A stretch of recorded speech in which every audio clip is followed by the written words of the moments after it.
Hey everybody, good morning, happy Friday. Today is Friday, February 6th. I'm on my way to work, but I did want to go ahead and jump on here and talk to you guys about my IUI number 3.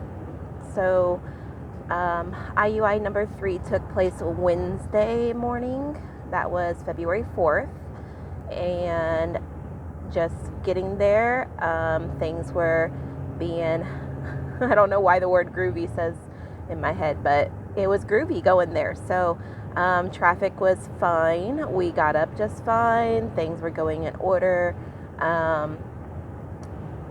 Things were just happening. And so getting there, not a problem.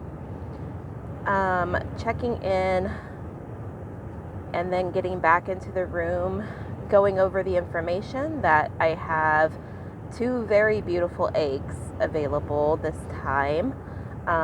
There was that 3rd egg that we saw on the ultrasound before that was measuring 14.4 millimeters at the time. So that's a little bit small because they'd like to see it above 17 or larger. But doesn't mean that it did not grow in between then. And, honestly, I was on different medications that could have promoted that growth.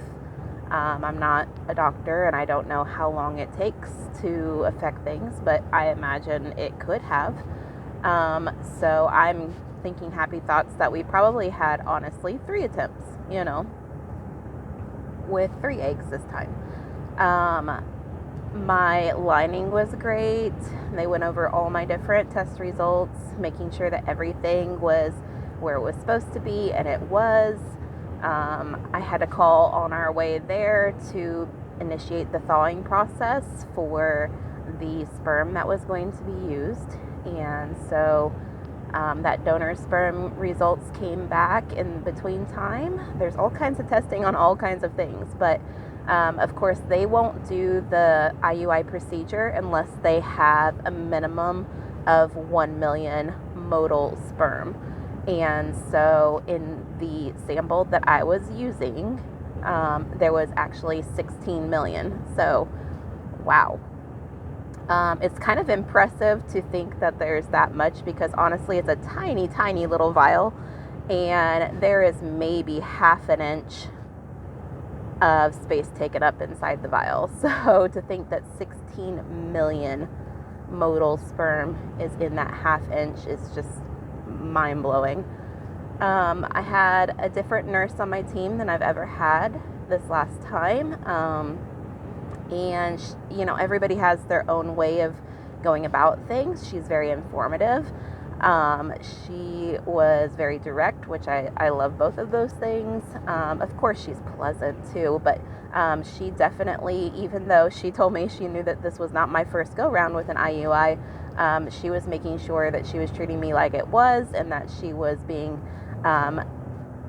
very forthcoming with information and the process. And so she wanted to make sure that I knew what she was doing, when she was doing it, why she was doing it, and everything else. And I really appreciate that. That puts me at so much comfort. I would rather talk about that any day than to just sit there and kind of, talk about the weather, my drive-in, or what my plans are for the day. My plans are for the day, do everything right so I can have a baby.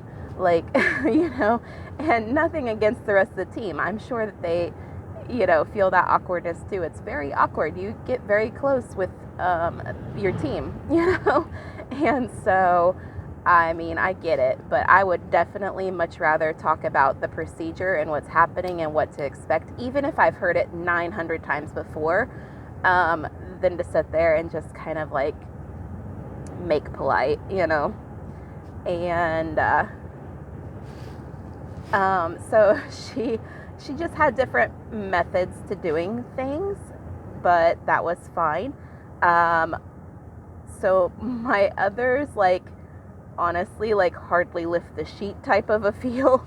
And whenever doing the procedure, and she was shoulders in, guys. So I told Trent leaving the appointment, I was like, hey, I guess if this is successful, I've got to get used to people being in my personal space. And so Today was a good starting day for that, because I was like, man, I was like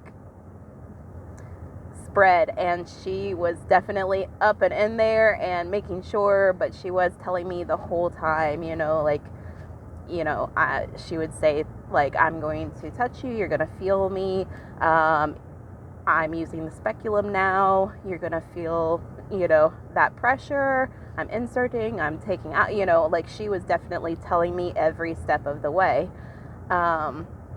which is great. I mean, I feel like people should do that, and not that others haven't, but she just had her own way of doing it, and it was definitely appreciated. It did feel very different this time, and I don't know, and if I'm imagining things, my skeptical brain here is going, you're just probably imagining it, like, you're very hopeful, but things felt different than my previous two. My first one, she had to get a more stiff catheter whenever doing the procedure, because the first one was too flexible and it wanted to curl up once it reached my cervix. My second one used the first more flexible one, not a problem, but honestly I felt like scratching whenever the procedure was going on. And this one, still, and I'm gonna blame the drug just because I don't know anything else, and so I started that new medication, new injection, and I just felt more full or swollen or whatever we want to say, and so even with this procedure I still felt like that, so I feel like the procedure was a bit different, but she even noted, like, I'm injecting now, and she's like, I'm pausing to make sure if I see any pushback or anything, like, she was being very specific, and no pushback, we're good, I'm going to be removing that now, and there wasn't really any crampiness or scrapey feeling like I've had before. It just, I just felt full. I know that's the best word I can come up with right now. But she, after the procedure too, was like, now there's no science behind this, but they say if you sit here for 10 to 15 minutes with your pelvis raised, that that can help promote making sure that the swimmers are swimming where they need to be swimming. And so she was just like, if you have the time, maybe just sit here, relax, I'll turn off the lights, you can have your phone and things like that. And so I took her up on the offer. We were joking around about how I was like, okay, just book the room for the day, I'll just stay. And anyhow, did that, and that part of the day was done. Trent was driving there and back. As you guys heard, we had a blowout on my tire.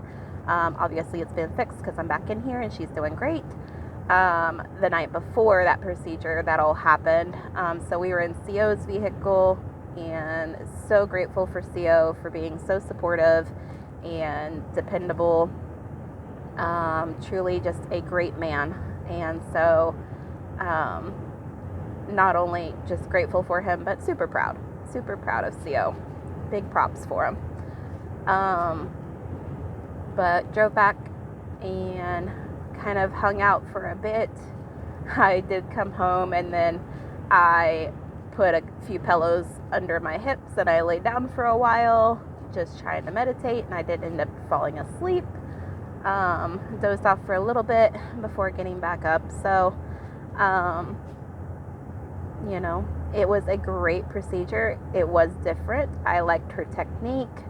I just felt different. I am still feeling so confident on this that we're going to be successful. And so I have to wait until Monday. Monday I begin taking the progesterone twice daily. It is recommended to do that vaginally, as in my journey before, whenever I take that orally, I have much more severe side effects, and I end up feeling very dizzy, very disoriented. It's not a great feeling. It also, either way that I take it, I will feel sometimes like motion sickness when I'm in the car. And I'm just in the car not a whole heck of a lot to and from work, like 20 minutes or so. But